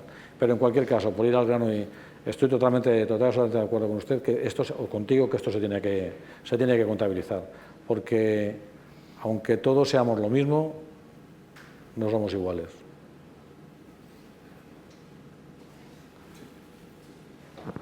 Hola, buenas tardes. Soy Francisco Santolaya, soy el presidente del Consejo General de la Psicología y decano del Colegio de la Comunidad Valenciana. Bueno, en primer lugar, te quiero agradecer, Marciano, somos compañeros, yo soy facultativo especialista. 2 elementos importantes. Uno, la capacidad que tienes de resiliencia con todo lo que está pasando en Valencia, de estar ahí cumpliendo los compromisos, lo cual es una cosa muy de alabar y muy de reconocer. Y lo segundo, agradecer, sin lugar a dudas, la creación de la nueva categoría profesional de psicología sanitario, de psicología de la salud, que crea una expectativa o llena una expectativa de muchas personas, ya no profesionales, sino personas, pacientes, usuarios, que necesitaban, sin lugar a dudas, ese apoyo en el ámbito de primaria, que es la puerta de entrada a la sanidad pública española, y es un elemento esencial. Como petición, pedirte que sigas apoyando la atención primaria, sin lugar a dudas, el tema de médicos, enfermería y psicología son necesarios, sin lugar a dudas. Y en segundo lugar, que dentro de esas competencias, yo creo que sería bueno que el psicólogo general sanitario también centrara la atención en los propios facultativos y especialistas o en los propios personal sanitarios que están en atención primaria, que muchas veces sufren muchas tensiones que realmente son muy complicadas. Muchas gracias. Gracias a ti. A veces hace falta escuchar palabras como esta, porque... Pero bien, en cualquier caso, cuando tú te plantean un problema, y con el problema la solución, porque plantea un problema y no te da la solución es parte del problema. Cuando esa solución está consensuada, cuando esa solución es sensata, cuando esa solución es difícil pero accesible y pragmática y realizable, serías un necio si no lo hicieras por miedo, por temor o por irresponsabilidad. Y yo no soy así.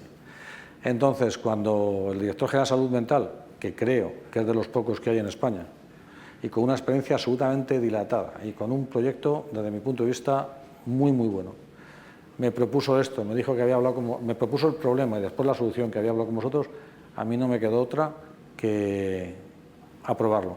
Era consciente de las dificultades que podía tener, era consciente de las críticas que podía tener, era consciente de las ampollas que podía levantar, pero también soy consciente de la bondad que tiene para todos los ciudadanos y ese es mi único objetivo. Juan Yermo, director general de Farmaindustria. Consejero, quería preguntarle por esa transformación digital, tecnológica que están implementando en la Comunidad Valenciana, que está tocando todos los ámbitos de la asistencia, pero también el tratamiento y diagnóstico, por supuesto, y tanto la parte de terapias como de tecnologías sanitarias, ¿no? Y le quería preguntar, porque ha mencionado esa palabra, ese verbo tan clave que es priorizar, ¿no? Vivimos en un mundo, evidentemente, con recursos limitados, como bien ha explicado. Tenemos que priorizar, tenemos que generar ese valor, ¿no? Tenemos que hacer un sistema de salud basado en el valor y que cree esa sostenibilidad, ¿no? Entonces, mi pregunta va un poco orientada justamente en el área que me concierne, que son los medicamentos. ¿Cómo podemos asegurarnos que generamos esos sistemas para medir los resultados en salud de los medicamentos, de las terapias en general? Sé que están avanzando en esa dirección. Me gustaría que me comentase un poco qué están haciendo y qué más se puede hacer también en el ámbito nacional, porque claramente todavía queda mucho recorrido y hay una gran necesidad si vamos con ese objetivo. Pues mira, Juan, la respuesta que te puedo dar podría ser la conjunción de todas las respuestas que he dado, ¿no? Mira, la prioridad que plantea para mí la estrategia digital es máxima. Es máxima después de la prioridad del paciente. Insisto, prioridad paciente número uno prima, trabajador que también puede ser paciente, para intentar equilibrar derechos con derechos. Pero después está la estrategia de salud digital. ¿Por qué? Porque históricamente en la Comunidad Valenciana esto se había dejado de lado. Paradójicamente, éramos la segunda comunidad de España que más gastaba en informática. Teníamos centenares de programas informáticos que no se hablaban entre sí. Faltaba gobernanza, faltaba orden.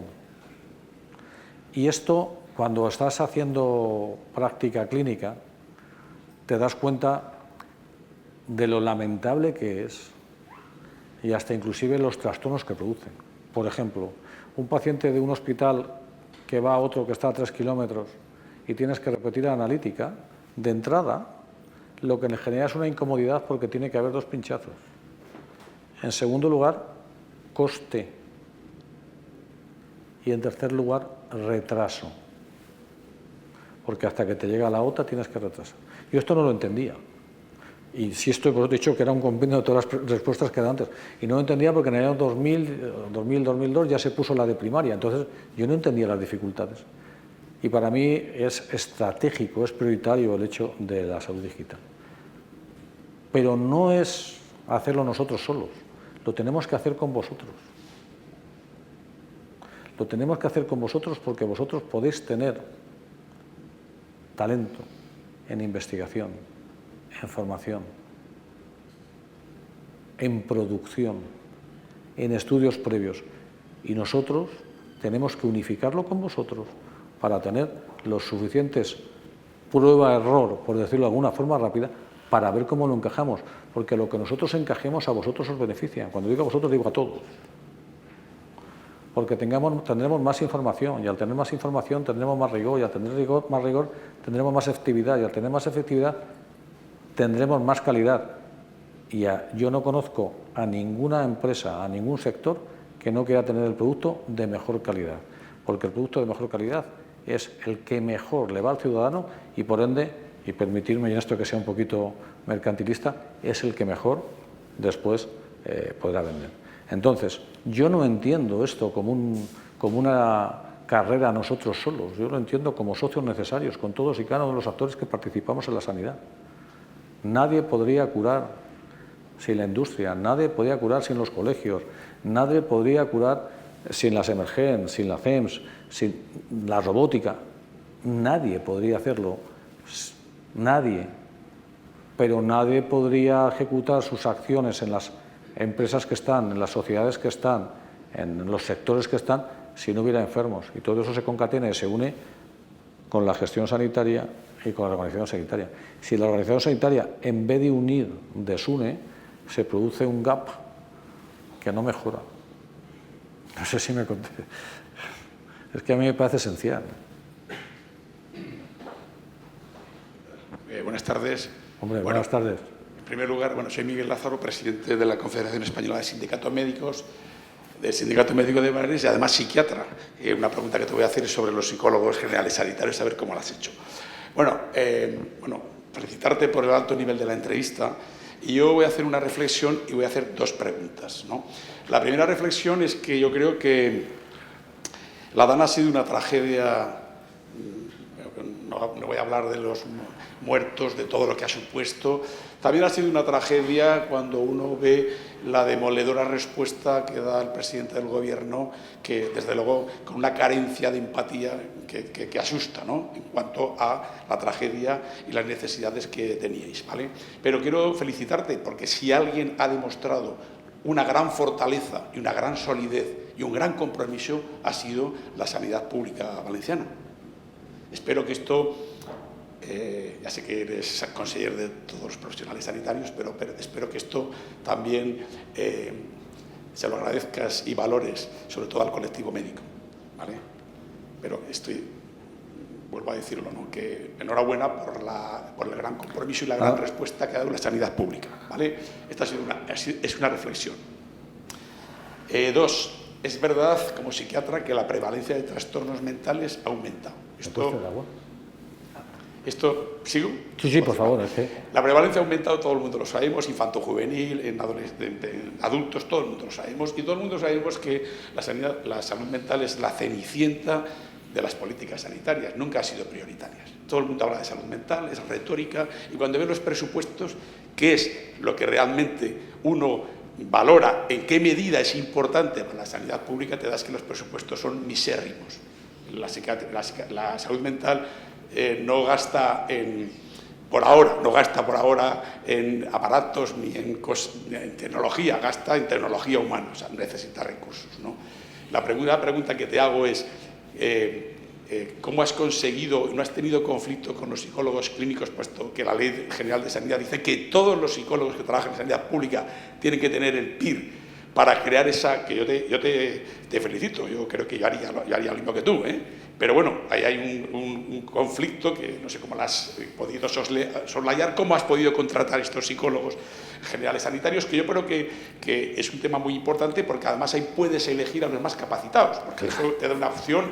Yo como psiquiatra te digo que sí, pero ¿cómo lo has hecho? Porque allí en Baleares probablemente Manuela te va a copiar el método y ya va roto. Y alguno más. Bueno, seguro, las ideas buenas se copian.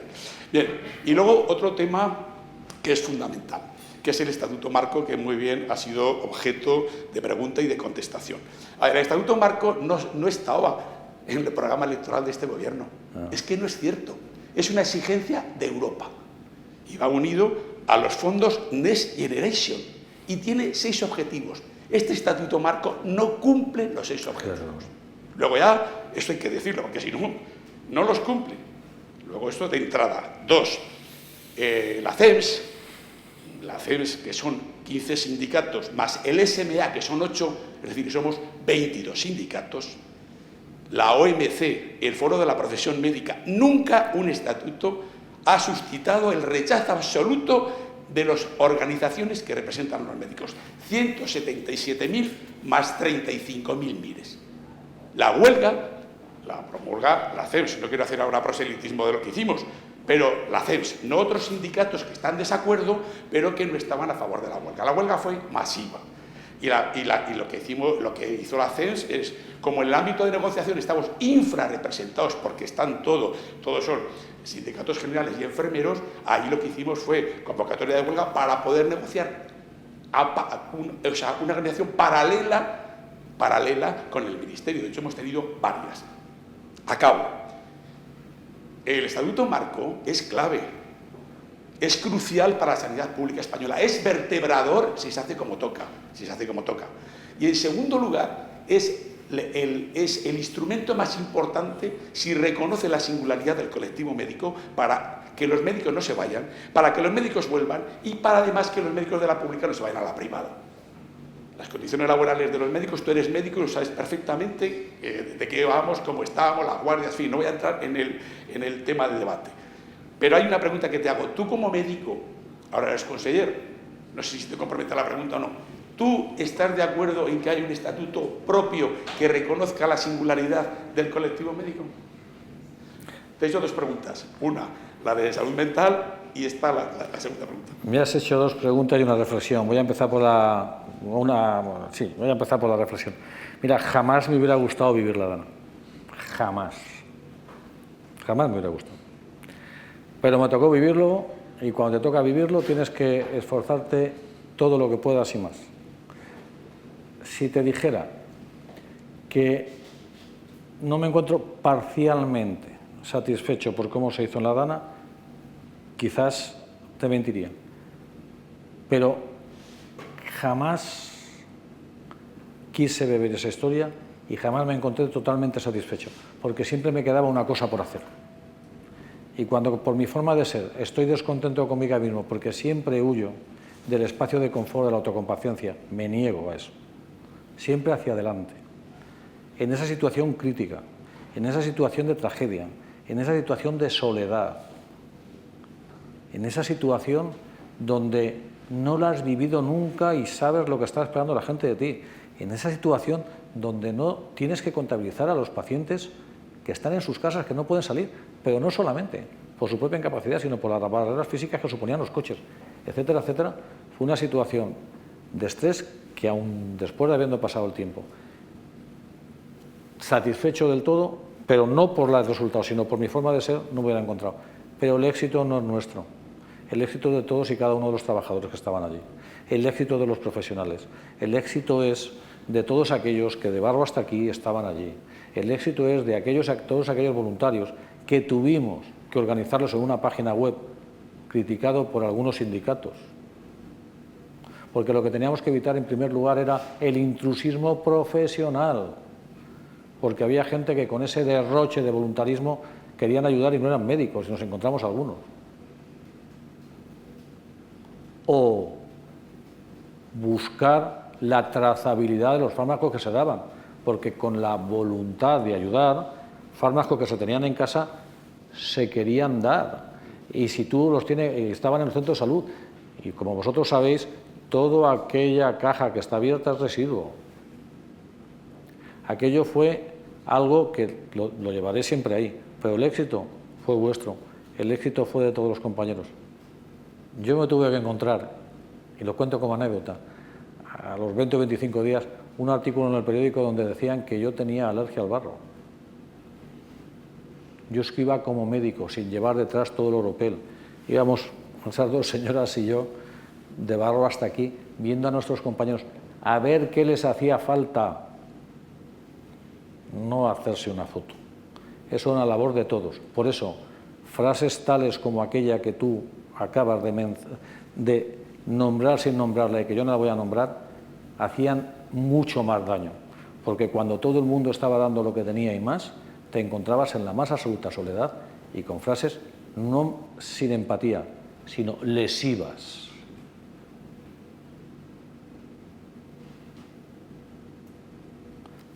Primera pregunta.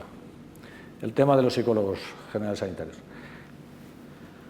Tenemos un problema en España. Se nos llena la boca de especialistas y después no somos capaces de formarlos. Se nos llena la boca de legislar y después no lo podemos cumplir. Se nos llega a la boca de ofrecer y después el que tiene que recibirlo no lo tiene. Y a veces rozamos hasta inclusive, si me apuras, la hipocresía, porque eres incapaz de verlos en tu casa, en la sanidad pública, con psicólogos clínicos y psicólogos generales sanitarios, y los mandabas a las privadas, y lo he dicho antes, y no sabías quién lo veía. Con lo cual, ante esto, lo que tienes que hacer es diferenciar, estratificar y organizar. Insisto, lo he dicho antes cuando me ha hablado él. Me lo presenta, me parece sensato, adelante. ¿Me iba a generar problemas? Sí. ¿Cómo lo he capeado? Jamás se puede capear del todo, porque cuando tomas una decisión, siempre vas a dejar a alguien insatisfecho. Es normal. Pero cuando quieres satisfacer a todo el mundo, sabes que no cumplirás con ninguno, porque la perfección no es humana. Entonces, tengo reuniones con ellos, ahora me han pedido otra reunión, nos estamos reuniendo, tengo un director general de salud mental que es psiquiatra y que está hablando mucho con ellos, tengo el apoyo de los colegios de psicólogos que me fortalecen y me reconfortan porque me sigue de colchón y sobre todo, tengo un plan. Y tengo un plan de salud mental con 720 millones de euros, tengo un plan de salud mental que este año he puesto 180 millones de euros, os recuerdo, 30.000 millones de las antiguas pesetas. Tengo un plan de que cuando yo cogí la sanidad pública valenciana éramos los últimos en personal, hasta el punto estuvimos a punto de que nos quitaran la docencia en el año 2025 porque no teníamos las ratios en las unidades docentes de personal contratado, ya las tenemos, no teníamos prácticamente camas de salud, de psiquiatría infanto-juvenil y ahora estamos empezando a tenerlas. He sacado un concurso de 480 plazas de hospitales de día infantil, 480 plazas de hospital de día adultos, en fin, tengo un plan, lo voy avanzando y lo tengo financiado. Y esto me permite el poder tener tranquilidad y el poder tener satisfacción. ¿Que hay críticas? Por supuesto, pero cuando tienes la sensación de que estás en la línea y tienes la sensación de que estás ayudando, cuando tienes la sensación de que estás avanzando, pues tira hacia adelante. A mí me parece que es una buena idea, a nosotros nos está yendo bien y nos irá mejor en el momento que empecemos a normalizar esa categoría profesional y se normalizará en el momento que se empieza a sacar OPEs sobre esa categoría profesional. Tú eres sindicalista y sabes que la normalización de cualquier categoría profesional no se hace cuando la legalizas, sino cuando ya tienes la primera promoción de OPE y yo espero sacarla en esta legislatura. Con respecto a lo del estatuto, yo entiendo, y lo he dicho anteriormente, que no se puede hacer nada bajo el criterio de la imposición y la ausencia de diálogo. Yo entiendo que lo que tú has dicho antes por el ámbito de que hay unos sindicatos que somos distintos sindicatos, hay sindicatos de clase, sindicatos profesionales. Hay sindicatos que solamente vosotros os nutrís de médicos y hay otros que pueden tener más o menos médicos pero que son más polivalentes. A mí me parece imprescindible. Yo estaría por la labor de un sindicato, y te voy a responder abiertamente, de un estatuto específicamente médico, yo estaría por la labor porque es muy difícil gestionar. Yo, si me preguntas como médico, yo nunca he hecho gestión y me preguntas como médico, digo sí, ¿dónde hay que firmar? Pero cuando me preguntas como gestor y tienes claro que para avanzar en esta difícil empresa que es todos los días ver, como vemos nosotros, a centenares de miles de pacientes, tienes que estar con todos hacia adelante. ¿Priorizas y le das importancia a unos o a otros? Sí. Entonces, un apartado específico para médicos, a mí me parece imprescindible que lo haya, pero siempre sin dejar de lado a nadie. Sé que la respuesta que te estoy dando, que la está dando el conseller, porque es el responsable de dinamizar esto, no es la esperada. Como médico a mí me dices, ¿harías un estatuto específicamente? Sí, claro que lo haría. Además hay una frase que lo resume todo, lo decía ayer en un foro. La gente va al médico, no va a la sanidad. Y es imprescindible que nosotros prioricemos y estabilicemos y fidelicemos al personal facultativo, porque se nos están yendo, como tú decías. Lo que pasa es que no se basa exclusivamente en el estatuto, aunque, insisto, como médico, se basa en medidas multidisciplinares que habrá que hacerlo. A mí me parece que lo primero que tenemos que diferenciar es lo que tiene que hacer un médico.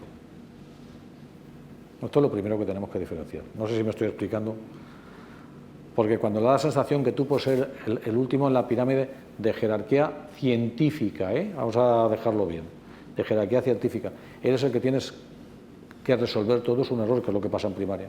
Entonces, estabilicemos, normalicemos, definamos las distintas categorías y después lo que tiene que hacer otro. Y esto será el principio de la fidelización. Me parece importante la labor, me parece importante vuestra labor y me parece importante que tengáis la oportunidad de poder negociar, ya que los consejeros no podemos.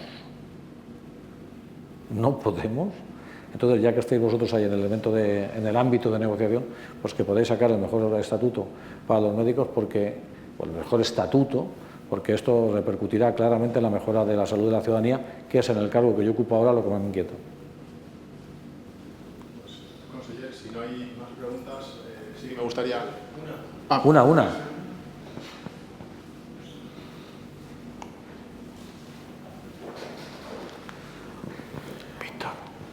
Hola, de nuevo una petición. Pediría que no se vaya Víctor. Que ante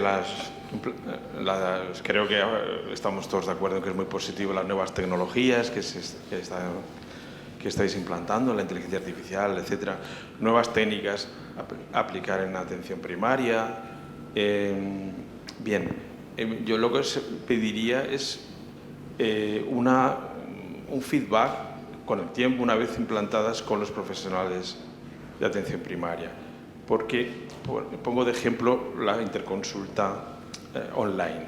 En sí es fantástica, es una idea muy buena, pero muy fría. Pero hemos visto que con el tiempo está generando cierto malestar, al menos, no sé si en compañeros de hospital, pero en atención primaria está generando cierto malestar. Pediríamos que se fuese evaluado mediante encuestas o estudios Delphi o las técnicas que para eso están las personas expertas, que testasen ese cierto malestar, tanto en las interconsultas como en las nuevas tecnologías o técnicas a resolver, a implementar en la atención primaria. Esa sería mi petición. Estoy de acuerdo contigo, pero te voy a responder muy rápido. Las interconsultas, la tecnología, la informática no genera malestar. Quien generamos malestar somos las personas. Si tú pones un método y las personas que lo tienen, tú pones una norma y las personas que lo tienen que hacer, entre ellas no se tienen respeto, no se tienen tolerancia, se tienen desdén, da igual lo que pongas. Yo no tenía ningún problema, y era tan online la mía como otras, y a mí había cosas que me parecían muy feas.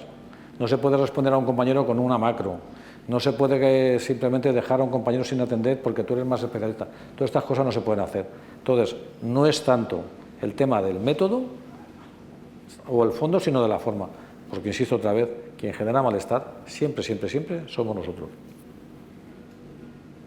Ahora sí, conseller. No, ya. Disculpa, luego, digo por cerrar el programa, agradecerle, conseller, que se haya prestado a nuestras preguntas y a las de todos los asistentes. Me gustaría, para cerrar, antes de dirigirme a la tril y despedir el evento, simplemente al principio de su intervención ha comentado lo que le ha llamado la atención en esta nueva etapa en la Administración Sanitaria Valenciana, la lentitud un poco de la Administración, ¿no? Sí que me gustaría, si de 20 años antes, cuando estuvo en esa primera etapa como secretario, subsecretario y secretario autonómico de la Consellería, de la Agencia Valenciana en su caso, y ahora en esta nueva etapa como conseller, ¿qué diferencias o cómo ha percibido de distinto la Administración, el funcionamiento de la Administración en los albores de las transferencias sanitarias y ahora cuando están consolidadas?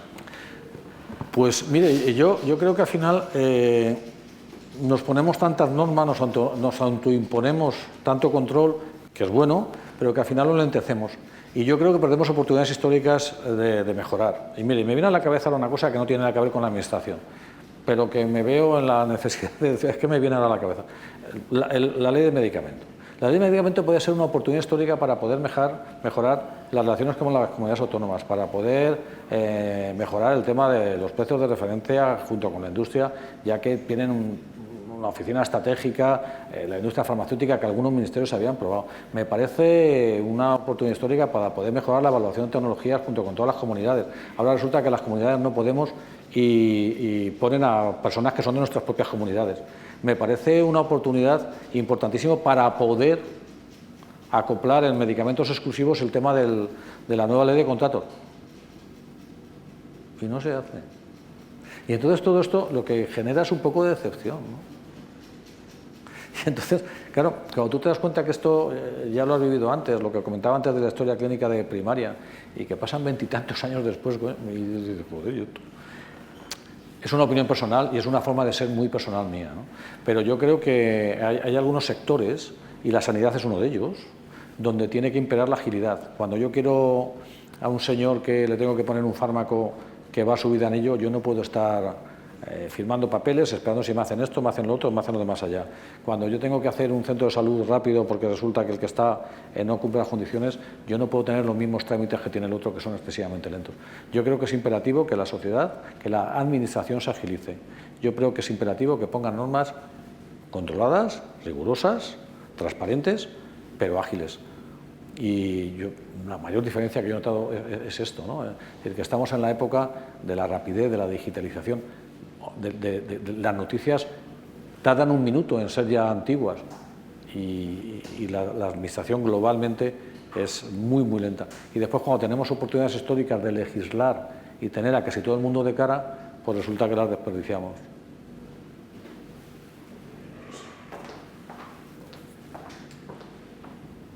La atril ahora ya para cerrar el evento, conseller, ha sido un placer, de verdad, y un honor que haya visitado nuestra sede, nuestra oficina de redacción médica. Quiero agradecer su visita y la del equipo que le ha acompañado, y a todos los asistentes que han estado aquí también. Muchas gracias por acompañarnos, a las empresas patrocinadoras AVEX, Excelencia Robótica, Beckman Coulter y One. Muchas gracias a todos. Insisto, conseller, hasta una próxima ocasión. Muchísimas gracias. A vosotros, muchas gracias.